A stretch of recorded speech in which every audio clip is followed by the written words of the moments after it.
The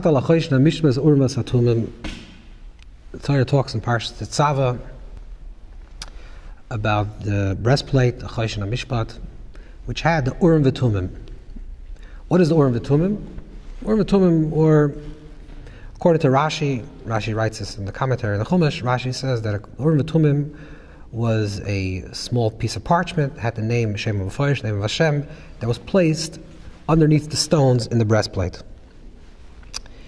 The Rambam, Maimonides, holds that no, it was not actually Shem Tov, it wasn't actually a piece of paper. The Urim v'Tumim were the stones themselves. These stones were called Urim v'Tumim. Why were they called Urim v'Tumim?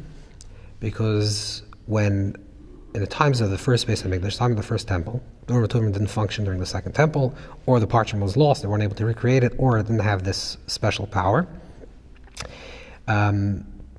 What would happen is, let's say, if the king wanted to know, or the people wanted to know whether they should do battle to Babylon, should I go to Babylon? So they used to go to the Choshen. They used to ask the priest, the high priest, the Kohen Gadol. The Kohen Gadol was wearing this Choshen, this breastplate, which had 12 stones, and had the stones with the names of all the tribes. In addition to the names of the tribes, it also had, on the first stone, it said Avram, Yitzchak, Yaakov, Ruven, and a last stone of Binyamin, it said Shiftei Ka, the tribes of Hashem, or Shiftei Yeshurun, two versions, different Madrashim, different sources of the Madrash. And because those stones had all the 22 Hebrew letters, the names of the tribes do not have all the Hebrew letters. It doesn't have a ches. The names of the tribes do not have a ches, does not have a tes, does not have a kuf, does not have a tzaddik, doesn't have these other letters. But with the letters of Avram, Yitzchak, Yaakov, Abraham, Isaac, and Jacob, and Shiftei Ka, it has all the 22 letters of the Hebrew alphabet. So the king would ask the high priest, the Kohen Gadol, should we go to Bavel, let's say? Should we go, let's say Babylonians were attacking. Should we attack? Should we not attack? What should we do? And it was like a deviation. There was like a certain message, the Ruach HaKodesh, a divine wisdom that came through. And the Kohen Gadol, the high priest, would look at the breastplate, the Choshen, and through looking at the Choshen, the letters would shine, the different letters, the formation, the letters would shine. And by the letters shining, he would know what the answer would be. How would he know what the answer would be? Because there's two things that are happening. One is that the letters of themselves on the Choshen became lit. So he sees, let's say, a Beis, an Aleph or a Beis, so he knows that's Aleph Beis, let's say. He sees these letters are lit. That was the first thing. They was able to see the letters that were lit. The second thing, like the Ramban al Torah writes, that there was a type of Ruach HaKodesh. There was also a type of divine wisdom, and he was able to know how the tziruf of these Isis were, what exactly were their formation, because Aleph Beis can be read as boy or Av. It can be read to Kam or as father, because it's just an Aleph and a Beis, and the tziruf can be both ways. You can combine them in two opposite ways. And the same thing with 3 letters, there's much more combinations. Until 5 letters, you can have 120 combinations, and you can have many more combinations. So the combination is also a form of Ruach HaKodesh. Okay, this is what the Urim v'Tumim were. Okay, so again, the question was asked. The high priest who wore the Choshen, who wore the breastplate, which had all the 22 letters of the Hebrew alphabet, inscribed in all the letters would be lit up, and he was able to form the formulation of exactly what the answer would be. Says the grandson of the Baal Shem Tov, a teaching that he heard from his grandfather, that Yesh b'zeh soid amuk v'shar gadol v'gala v'chasa. He starts off, the Degel Machan Ephraim says, I'll reveal to you that there's a great secret, a deep secret, but I'm going to reveal to you and conceal to you at the same time. Let's read what he says. Kidua, it says like this. We know that the Urim v'Tumim had approximately 22 letters, had more, because the total number of the tribes were 50 letters, and you have to add Avram, Yitzchak, Yaakov, and Shiftei Yeshurun, so you have 60 letters, 65, whatever. But it's not too many letters. So it had these letters. Now, when they asked him the Urim v'Tumim, the question, let's say, was asked, Ha'elach leBavel, should we go to Bavel? Bavel is Babylon. Bavel is spelled Beis Beis Lamed. Lamed Beis, Libavel is Lamed Beis Beis Lamed. So the question is, Hechaya Tshuva.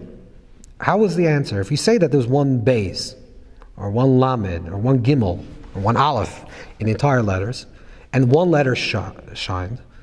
So if you ask a question that has more than one letter, and there's only one letter in the entire breastplate, so how do you get the answer? If you ask, and there's only one gimel, and the word has two gimels in it, or the question has 5 gimels in it, how do you know the answer? So the Baal Shem Tov says, there's a great secret to this. And the secret is,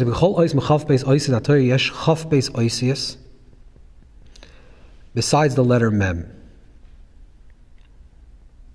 That the reason why it's called Avnei Shoyam and Avnei Miluyim, because Miluyim means the filling in of the letters. But the Baal Shem Tov says it like this. Aleph. Aleph is actually a letter, but the letter Aleph is also spelled in order to write the letter Aleph. You want to spell it out, you spell it Aleph, Lamed, Pei. So Aleph, Lamed, Aleph, the letter Aleph is a singular letter, but there's the Milui, the filling out of the letter. The filling out of the letter is Aleph, Lamed, and Pei. Now the Aleph, Lamed, and Pei, also you can fill out those letters. The Lamed in the Aleph, Lamed, Pei is Lamed, Mem, Daled.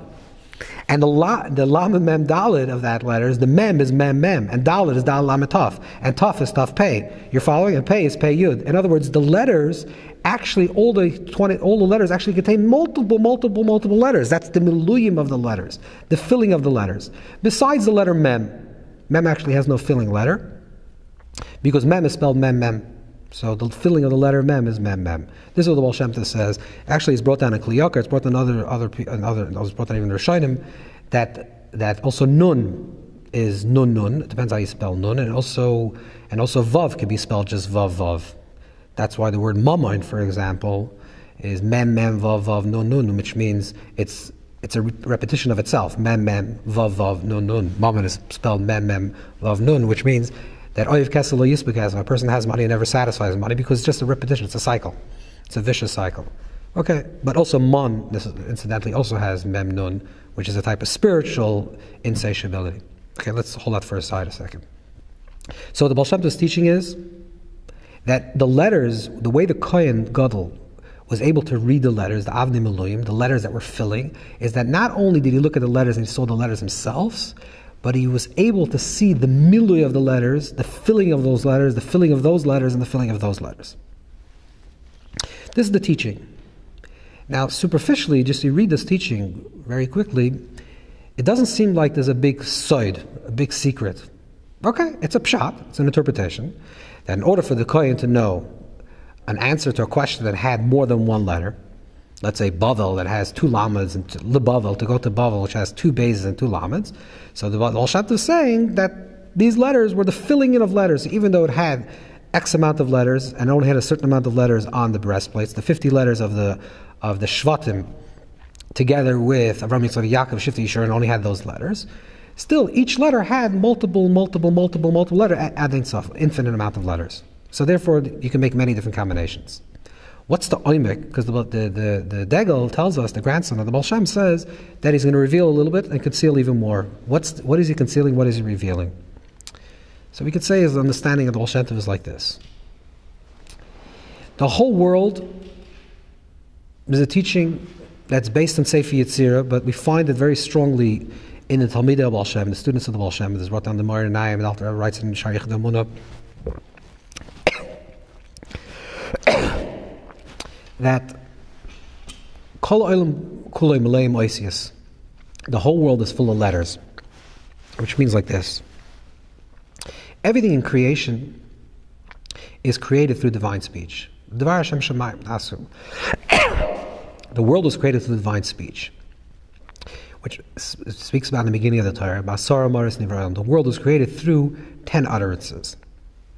Even though the 10 utterances didn't create everything, because there's this general principle: the sun, the moon, the stars, the earth, the water, the fire, light. So what does it mean? It means that everything is a combination of letters. Everything that we see in this world, physically, we see a table. The table is a combination a tziruf of different letters, a combination of different letters, but the whole world is filled with letters. What's the depth of that, and how do we relate to this understanding? Is when we look at the world and we see things in this world. We can see things, objects, the way they are, or we can look a little bit deeper and see and we can see that the letters have different qualities. The objects have different qualities. And these qualities are connected to a specific type of energy, an energetic quality to this object. Let's take another example. You have the word tzara. Tzara, which in Hebrew means a hardship. The combination and the tziruf of these letters is tzadik reish hey. Tzadik reish hey spells the word tzara, hardship. There's a teaching from the Baal Shem Tov. The Baal Shem Tov teaches that if a person wants to overcome hardship, and a person has struggled with hardship, so a person should have kavanah to take these letters, that is tzadik reish hey, and formulate them into a new formation. Instead of having the letters tzadik reish hey, you should formulate it into reish tzadik hey, which is ratza. Ratza means that it's desirable. So what does this actually do? It's not just a mental exercise where you're changing the letters in your mind from one form, from a tzara, from something that's hardship, to something that's desirable. What the Baal Shem Tov is saying is that language is the medium, letters. Letters creates language. Language is the medium of revelation. Language is the medium through which Hashem creates this world, through sound, through vibration, through language. And language is the means through which we connect and interconnect with this world. Language, the way we language reality, that's the way reality becomes to us. If a person walks around and says, you know, I'm having a big, hard day. Today is a lot of tzara. I'm having a lot of tzara, a lot of hardship. And they language it that way, then you'll see that you'll have a lot of tzara, a lot of hardship. But if you language it differently and say, it's not really tzara, it's not really hardships, I'm having challenges today. Okay, challenges means something else. Challenges means that it's something that I can overcome, and something that I can persevere, and something that I'm supposed to overcome. So the way we language our reality, the way we define it, the way we frame it, the way we contextualize what we are experiencing in life, that's where we actually come to experience them.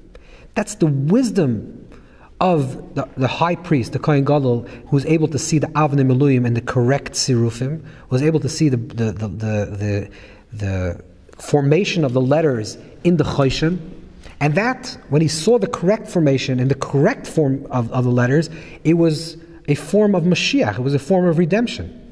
Because he saw clarity. And that's why Mashiach has the same numeric value as the word Choshen, because he's living with a correct formation. He's able to assess the reality, to see what it is, to see the formation the way it's being revealed to him, and say that's exactly the way we can contextualize this situation.